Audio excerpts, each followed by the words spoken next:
Hi, welcome to NestGen 22. I am truly excited to welcome you all to the first industry summit entirely focused on drone autonomy. Over the last 7 to 8 years, since the start of commercial drone industry, we have come a long way as a community. Conducting drone flights used to be a nightmare, not kidding. The motors would fail frequently, sensors calibration would be unreliable, and you would need complex piloting skills even to land the drone without a crash. Fast forward today, millions of drones are being used for a wide range of commercial applications day in and day out. Drones are now extremely affordable, sophisticated, powerful, and most importantly, reliable. While the demand of drones is continuing to grow, it is becoming increasingly hard to deploy these at scale. They require just too much human intervention. When we spoke to a large number of drone solution providers, we realized how difficult it was for them to conduct even the basic routine operations. Especially during the pandemic, when the physical movement of personnel was severely restricted in many parts of the world. In most cases, their requirements are actually quite simple. Just to fly a drone over a remote facility for the purpose of security, or to do regular flights over construction sites to monitor progress, or to do periodic inspections of large structures. And if you think about it, just having an automated drone in a box solution could solve these problems. So why were they not buying and adopting drone in a box systems?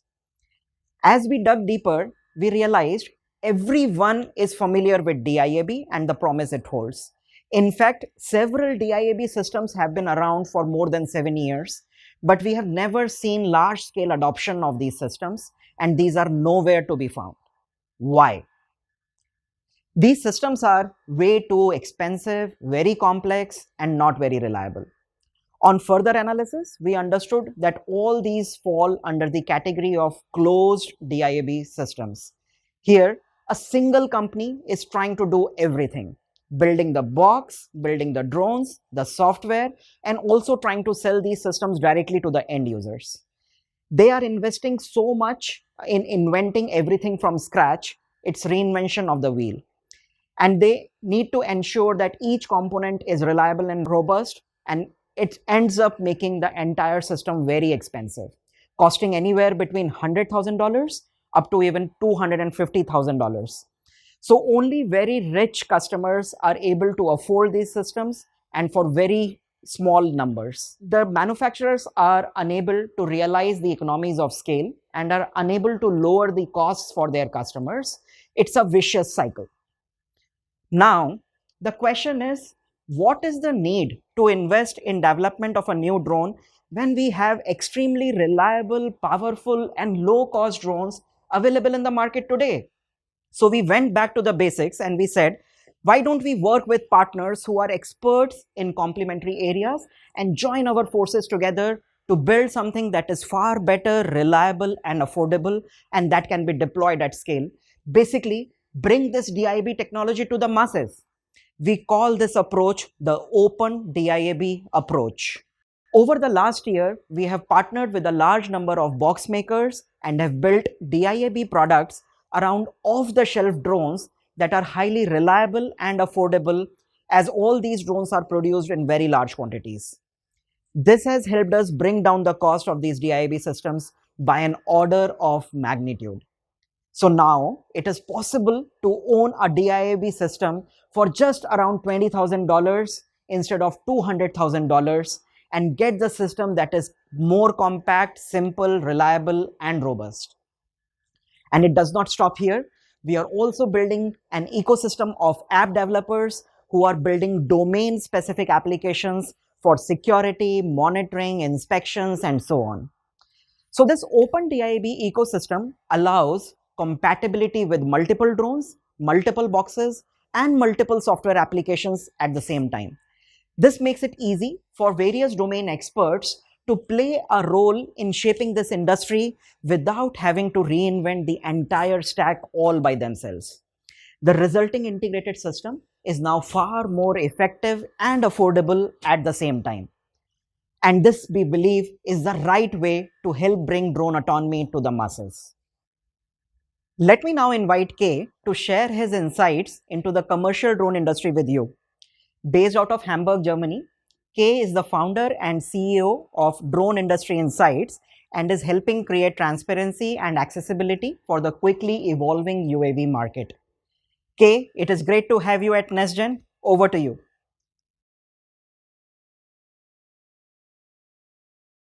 Oh, thank you, Nitin, for inviting me over and sharing your vision behind the open drone in the box movement.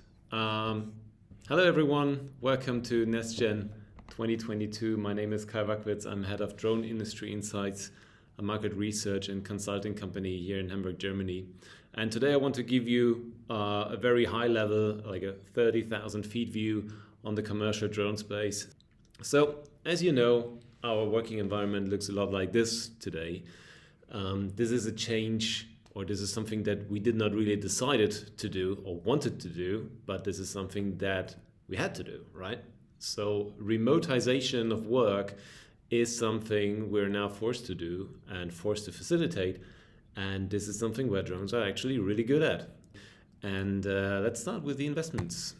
Now, the investment situation last year tremendously improved in the drone space. So we have nearly $7 billion of total investments in 2021, which is massive. It's almost 3 times the amount of the year before. We have a record of 41 mergers and acquisitions, so the market continues to consolidate as well. So this is something is a fantastic development, and as we say, the hype is over, but the trust is real. So this is really what shows. The investors have the trust that now the drone industry is at a point where it can really scale their businesses, where they really generate revenue. Now, market size, how much revenue is being generated in the market, and as you can see, the market is almost to double in the next 5 years, compound annual growth rate of nearly 10%. That is strong. And as you can see, almost a quarter of it goes into the hardware sector, 4% plus into software, and over 73% into software services. So this is the by far biggest market segment in the commercial drone space. Now, let's switch to drone applications, like what's happening in this space. And here I brought you a really cool matrix showing all the industries that our drones are being used in, which are all industries. So listed by size. So you have the biggest industry on the top left corner, energy, followed by construction and so on. And you have different methods on the horizontal axis, mapping, inspection, photography, also sorted by size. So what you can see, a lot of people confuse this, so we wanted to make sense out of this and show you a few highlights here. For example, if you look at the construction, mining, and insurance industry, they are very focused on mapping jobs, surveying jobs, for various reasons. While inspection, can be found in energy mainly because you have all these assets. Also in real estate, in industrial plants, so you have your power lines or your industrial facilities that need frequent inspection. So there you see different methods in these different verticals: localization and detection, of course, safety, security, delivery. So here we start with something that is not a flying optical sensor, but this is something where the drone kind of interacts with the environment, dropping off goods, picking up stuff. So this is delivery. We see a lot of projects around the world where drones are being used. Especially in food, retail, and industrial goods, this is something we will see scaling a lot in the near future. We already see a lot of activity in the healthcare sector, urgent medication, pharmaceutical goods. And we also see, spraying and seeding, mainly in agriculture, to, where drones start to interact with their environment and become the flying robots. But let's move on to the most important point, which is automation. Now, I brought you a picture here of a drone base station or a drone in a box solution and a washing machine. Now, why is it here? Bear with me. I'm going to use this just for an analogy. Now, the drone in a box solution has a big advantage. You can put it somewhere abroad and you can run missions completely automated. So there's no human in the loop. It's completely, it's these main two things that this platform, that this whole setup can do. The problem is that we have certain regulatory restrictions today, so you can't necessarily leverage all of that potential today. And that is a bit like a washing machine, because you have to imagine today you have to sit in front of the washing machine, always have the hand on the switch. You actively have to switch the programs back and forth. You always have to monitor the washing machine while it is doing its job. You can't leave the room, you can't go anywhere. This is the situation where we are currently in. So I brought you an overview here of those different scenarios. So today we have a lot of human involvement and only a little bit of automation. As we change the scenarios, for example, if we switch to a visual line of sight, but on pre-programmed flight paths, the human involvement goes down because the drone is flying its waypoints, all the way up to BVLOS and fully automated operation, which would be the case for such a drone-in-a-box solution. This, of course, would be the holy grail. This is something where you can scale drone operation massively. You have almost no human involvement, and the machine does the trick. So you can leave the room while the washing machine is running. You can maybe have 5 washing machines running in parallel, completely fine. But today we're not there. The perspective, however, is that everything that can be automated will be automated. So be sure there is a high interest in the industry that these solutions will become more ubiquitous. So drone regulation, I already mentioned it. It's a bit of a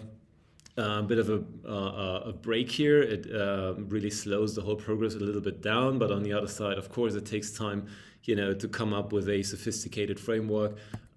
So what are the limits today? The limits today are visual line of sight limitations. You can only fly as long as you can see the drone. This could be, until it gets too small or it disappears behind a tree or a building.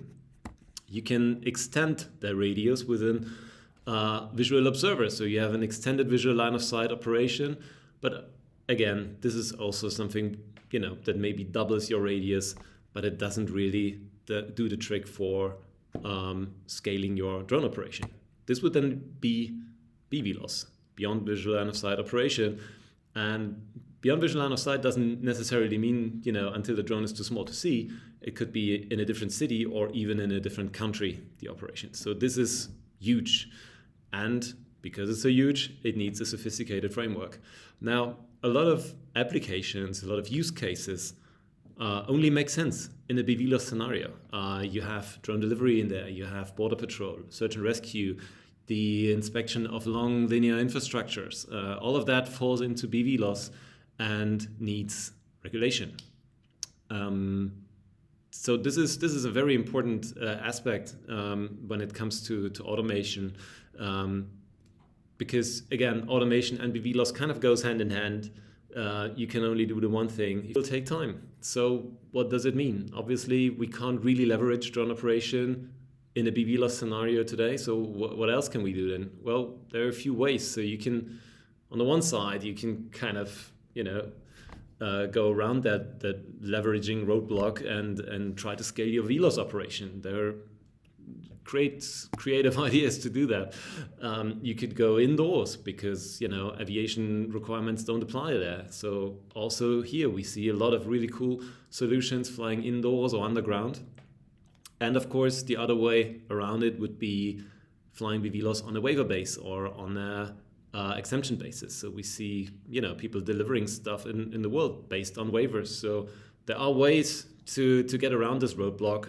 It will take time until it kind of dissolves and rules and standards emerge that are valid around the world. But it will take time. So we make an annual survey in the drone space, and or in this particular question, we ask people, how do you perceive the last 12 months, which is shown in gray, and how do you expect the next 12 months to be, which is shown in blue. And as you can see, these two lines kind of converge. Expectation and reality was quite far apart in 2018, and got much closer together in 2020.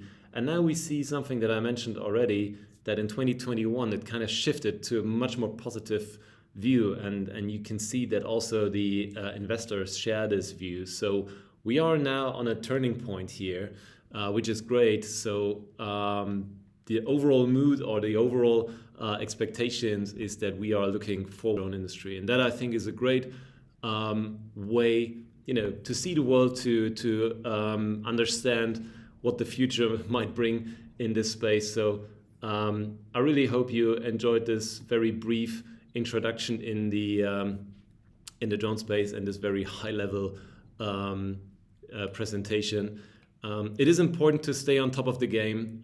It is important to learn from industry leaders, which makes events like this so important.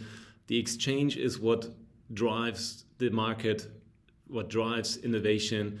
And here you have great speaker lineup here. So this events like this really help the drone industry. So I thank you so much for having me. I wish you all a great event, and let me hand over back to Nitin. Thanks. Bye.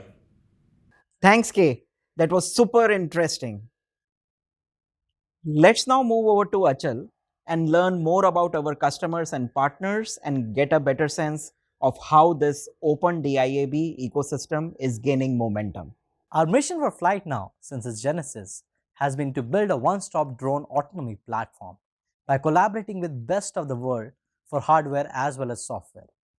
Over the last year, we have expanded our partner network with several drone solution providers, docking station manufacturers, and enterprise drone teams from around the world.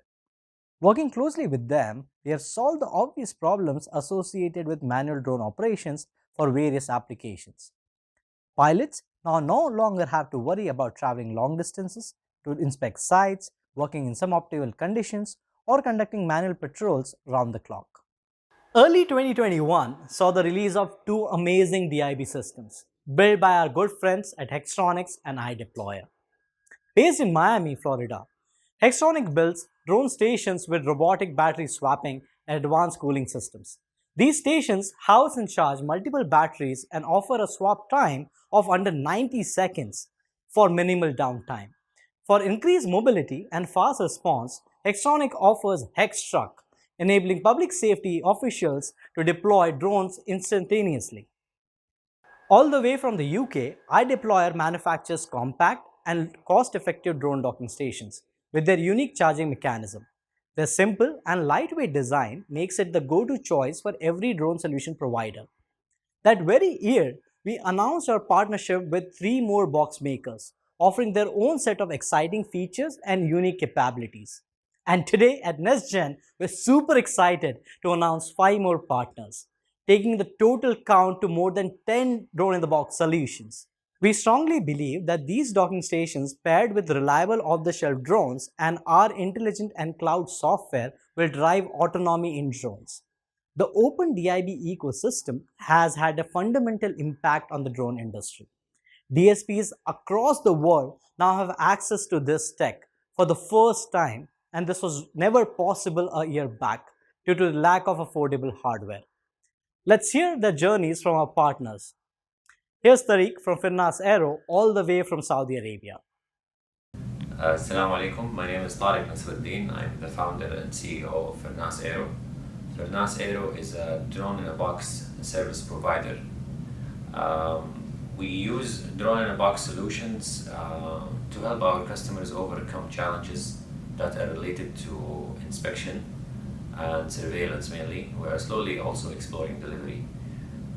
One of the key components is educating our clients and showing them the benefit of using a drone-in-a-box solution versus conventional methods. And this is usually done by short demos that we do with potential clients.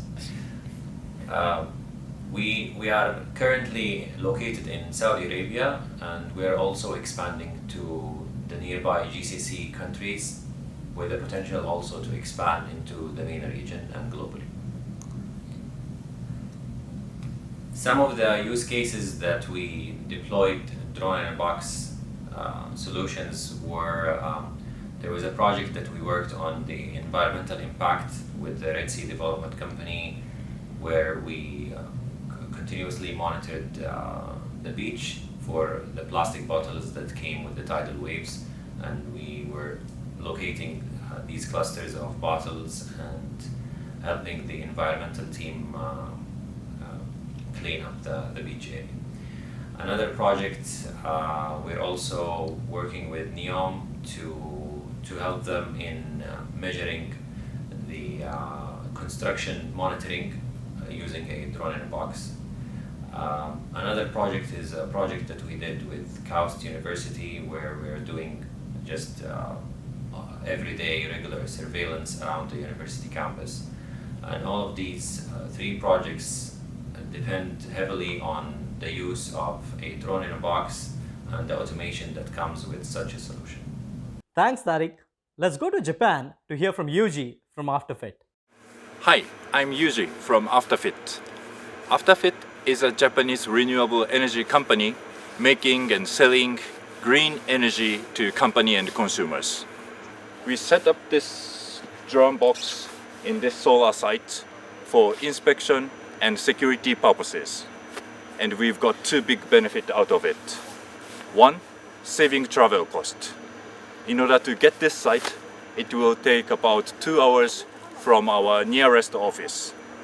And it leads to the second benefit, which is quality of the service. Since we can control this drone from the office, we can do inspection more frequently, and it ensures our quality of service. We are excited to set up this system into many other power plants this year. Well, that was great use cases there. Let's now move to France and see how they are using docking stations. Bonjour, we are Drone Process from Chaparral, France. We're happy with our cooperation with ID Deployer and Flight Now software. ID Deployer and Flight Now software provides us and our clients a secure and easy to use system. For automatization, it streamlines and saves us time and cost and provides additional security for us and our clients.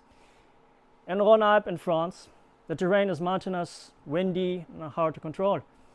With this system, we'll be able to continue our mission safely and cost efficiently. This is Drone Process. See you. Thanks, Joseph. Let's now visit Ghana, Africa to see how they are using drone-in-the-box systems there. Our company is SKT Aeroshuttle. We are the leading drone operators in Ghana. We are licensed under the Ghana Civil Aviation Authority to fly drones using the same airspace as planes. We use manned aircrafts, drones, and AI technology to offer our clients aerial data solutions.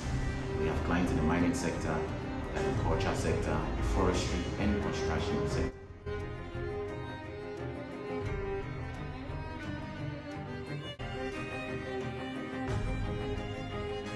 Our clients are beginning to believe more and more in autonomous drone solutions that is without human interventions to pilot these aircraft. However, the requirements for pilots to be significantly on site limit the whole value of the drone technology. To get to this future of autonomous drone solutions for our clients, we need to overcome this regulatory hassle. This is why we have worked closely with our partners and our Ghana Civil Aviation Authority to achieve the BV Loss certification, which is the Beyond Visual Line of Sight certification. Our clients in the mining, construction, and agriculture industry are using our drone-in-a-box solution for perimeter surveillance, emergency response, inspection, and for scheduled missions and patrol.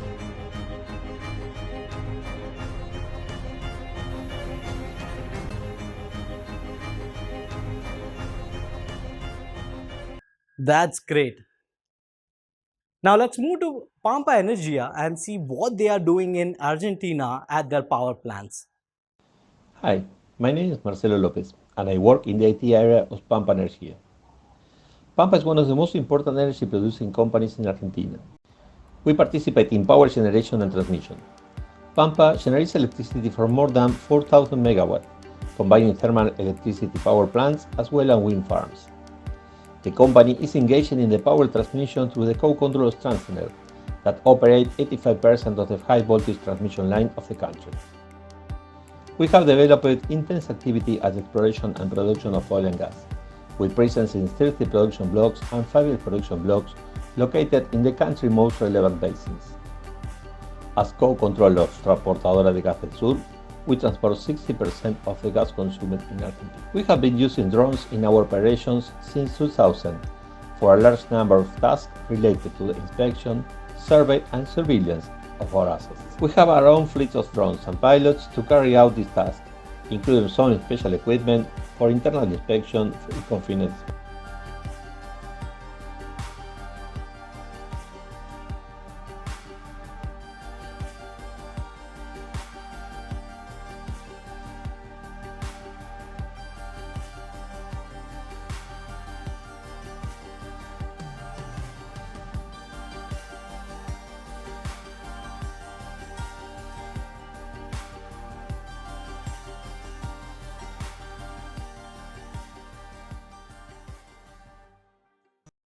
Now, we want to take our drone operation to the next level, incorporating autonomous flight that allow us to carry out periodic tasks such as inspection and surveillance in an automatic way, even when attended. At the end of the project, we expect to have an autonomous drone on each facility, serving to fly an attended pre-recorded path and recording spots of interest that will be analyzed by a specialist in real time or later through the recorded information. When the drone is not being used for inspection, we plan to use it for perimeter surveillance tasks. To achieve this, we have been working with Flybase both as client and collaborator, helping in the integration of operations and sharing ideas to improve the features of the service. Last but not the least, before we move back to Nitin, let's check out what Team Drone Patrol is doing in South Africa. Welcome to NestGen 22. I'm Will. And I'm Carlo. And we are Drone Patrol Africa. And we're also the proud distributors of the Hexatronics unit, providing autonomous flying 24/7 unmanned with battery swapping technology. You just don't find better. Ultimately, we're preventing crime and saving lives. Stay tuned for more from NestGen 22. Thanks, Achal. Wow, we have come a really long way in such a short time. Let's now move to Dheeraj to learn more about how FlightNow makes all this magic happen.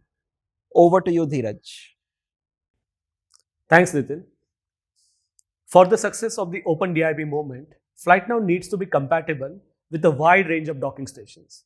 Given the different hardware designs and features they offer, ensuring reliable operation with all of them is no easy feat. But modularity at the heart of FlightNow's design makes it possible. Starting with the standardization of communication protocols, we have abstracted out a number of key features. Hence, manufacturers can now offer a fully automated DiAB system to customers in the shortest possible time. So how do we do that? How does FlightNow make a docking station autonomous?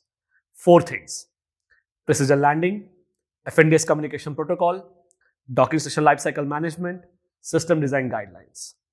We have helped all our partners by solving a fundamental problem: landing the drone precisely on the docking station. This takes a huge load off the system quite literally. Working with us, our partners have been able to make the systems much smaller, lightweight, extremely reliable, and easy to operate. We have run thousands of landing tests with the smallest Mavic drones as well as beasts like the M300. So no matter where you are, be it the hot Saharan desert or the cold Norwegian mountains, your drone will land precisely on your docking station every time. To help with easy integration of hardware and software and to ensure consistency and reliability, it is important to design a standard protocol for communication. This is why we built the FNDS protocol. As we started working with our early docking station partners, we noticed that several complex workflows are required to get the drones and docking station to play along nicely. And each one of them needed to go through all this complexity over and over again. For example, simply getting the drone ready for a flight requires a very particular sequence of actions involving a remote controller, edge, a drone power cycle, and so on. Things have to be timed correctly, and feedback from multiple systems has to be used to achieve high reliability. And this is what slows them down. FNDS SDK abstracts all of this complexity and allows our docking station partners to focus on building high quality hardware. The SDK takes care of the rest. There are several common software modules that are required by all box makers for lifecycle management of the boxes.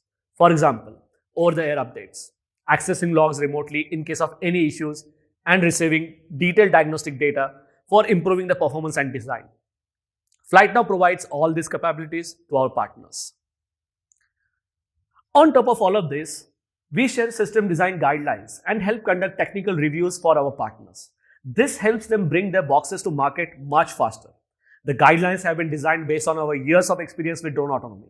Simple things like designing a reliable charging system, aerodynamic design of the landing pad, and guidelines on integration of weather stations help shave off several months, if not years, from the product development process. This is a win-win situation for all of us and helps us further the goal of Open DiAB movement. Let us now take a look at the overall FlightNow platform that is at the core of this modular Open DiAB ecosystem. There are three key components of this platform: FNDS SDK, automated workflows, reliability and safety. I have already explained the FNDS. Let's talk about the second component, automated workflows. Based on the end user application, it is required that the software manages the entire workflow from launching the drone, following a certain path, capturing the right data, and returning to the drone nest all by itself. This also includes managing the functions of the docking station, tray open, close, swapping or charging of the batteries at the right time, etc. All of this needs to happen in sync, and the user should have enough flexibility to configure a wide range of automated workflows for security, inspection, mapping, delivery, among others. FlightNow has been designed for this. The final component is the most critical of all. Without reliability and safety, what we do would be of no value. In fact, it would probably be of negative value. FlightNow's fail-safe architecture ensures that appropriate fallback mechanisms are triggered in the event of failures at various levels. For example, FlightNow supports emergency landing locations in the case the drone is unable to land on the docking station. Not just that, all critical functions have been implemented with redundant pathways. An independent parallel system monitors the key aspects of the drone and the box operation, and in case of any failure, it ensures that the drone returns to the fail-safe location. Following the same design approach, FlightNow's cloud platform has redundant nodes for each operation, offering highest levels of reliability and scalability. FlightNow's communication protocols have been crafted to prioritize critical flight control data over less critical telemetry data. We are continuing to invest in these key components of the FlightNow platform to ensure that we deliver on the promise of the Open DiAB movement and we provide the best possible experience to our partners and customers. While FlightNow supports a wide variety of use cases, we understand that we are not subject matter experts for all applications. We believe it is paramount to empower the domain experts to create value for the end users of those applications. I'm excited to announce that FlightNow will soon be launching an app store. Domain experts will now be able to connect their custom application into the underlying DiAB autonomy stack and leverage the power of the platform. We will discuss this in more detail in one of the sessions later today. Until then, let's move back to Nitin. Automation has always been a driver of growth and efficiency. But what we mean by automation has continued to evolve with time. A few centuries ago, automation used to mean use of locomotive engines instead of bullock carts. Later, it meant use of electric motors and other powered machines instead of physical labor. In today's world, with the emergence of artificial intelligence, machine learning, computer vision, and so on, automation stands for use of technologies that reduce not only physical labor, but also mental work. When we look at the drone industry, it is not hard to see that we are still in the very early stages of adoption of automation. Today, even the most basic physical operations, such as charging a battery, preparing a drone for the next mission, need constant manual intervention. Once we are able to automate these basic physical operations, there is of course a need to automate various mental jobs such as managing, scheduling BVLOS missions, airspace management, collecting, processing and analyzing data, etc. etc. Given that there is so much to do and there is such a big opportunity for all of us, we believe that autonomy is the next big frontier for our industry and it is essential for scale. There is a huge list of challenges that need to be addressed to help us get there. And this can only be done through close collaborations and partnerships where we leverage each other's expertise to build effective solutions to these problems. Now, this is the reason we have decided to organize this event and bring all relevant stakeholders together.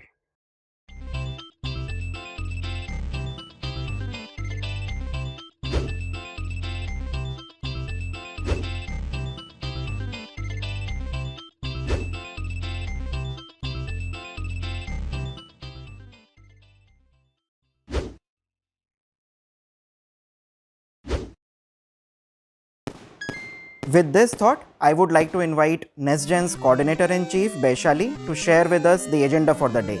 Over to you, Baishali. Hello there. At NestGen 22, autonomy is at the heart of our universe. And as Nitin pointed out earlier, we plan to reflect that in the upcoming sessions, panel conversations, and deep dives that we have in store for you today. For over 1,000 people joining us virtually from across the globe, well, to be specific, 78 countries, we have curated 5 different content tracks. Attend the sessions that are relevant to you. With over 25 such sessions to choose from, we are sure you'll have a knowledge-packed experience in subjects that pique your interest. Our stellar lineup of 40+ speakers are some of the biggest proponents and leaders of the commercial drone industry, and they are here today to share with you their expertise, vision, learnings, and the path toward realizing an autonomous future. By the way, you do not want to miss the demo arena. Be prepared to be blown away by the demonstrations of over 7 different cutting-edge modular drone docking stations that our partners have been cooking up in their labs. In fact, 3 such drone docks are going to be showcased for the very first time at NestGen. To learn more about these powerful machines, visit the Expo section in the Events page. You'll also find booths of other popular drone-related products and drone services companies leading the open DiAB movement. Throughout the day, we have organized various networking roundtables for you to interact with your peers, get inspired, and take a plunge into the world of drone autonomy. Finally, for all event-related support, updates, and fun conversations with fellow community members, don't forget to join the NestGen Discord server. Thank you all for joining us in this journey. It's time to think inside the box. Thanks, Baishali. As we highlighted earlier, the key aspect of Open DiAB movement is collaborations and partnerships between various layers of the ecosystem. The drone makers, box makers, software developers, among others.